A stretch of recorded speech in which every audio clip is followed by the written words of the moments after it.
Yeah.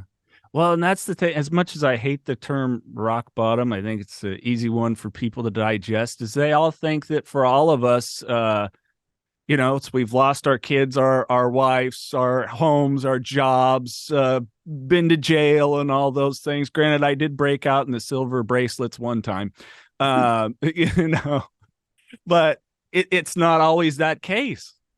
Yeah, and like rock bottom for me, I mean, no no one around me outside of my wife knew I even had a problem. Mm, So you didn't see it on me. I could see it on me, my wife could see it on me, but you didn't the average person wouldn't see it on me. I was still in our house with our kids, everything was still, again, outwardly, everything was fine. So there was no bottom for anyone else to see. The bottom was inside. I was a mess and I was miserable, and I finally didn't want to go on like that. So I found what motivated me or pushed me. But I agree with you that bottom, I think, is an unfair term because I think it's different for everybody, yeah. and it doesn't have to get to this ugly physical place, or like you said, you've lost everything. It doesn't have to be there. Yeah. It'd be better, I think, us doing things like this, and the more that this grows, and there's more people talking about it, hopefully they catch it at a much earlier stage than before they lose everything. Yeah. Yeah. A gentleman who's become a mentor for me, Mark Gant, actor and Hollywood producer, great guy, amazing. But he was 19 when he got sober. And I was like, wow, how could you? I hadn't even started using it. I wasn't even off to the races yet. Yeah.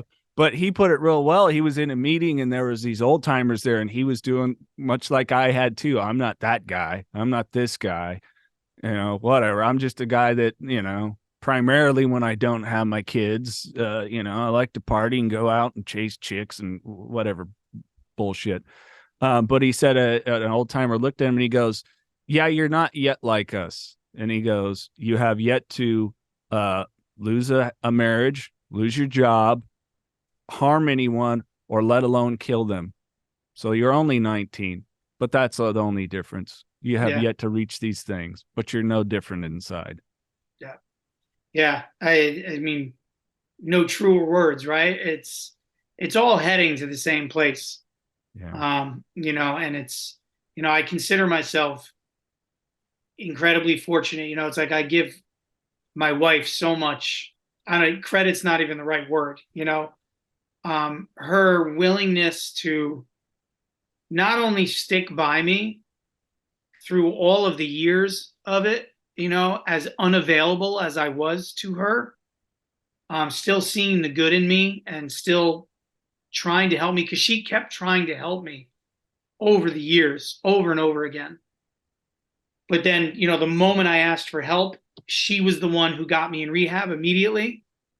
And as much as I thought when I got out of that car and I was walking into rehab, I thought, she's gone.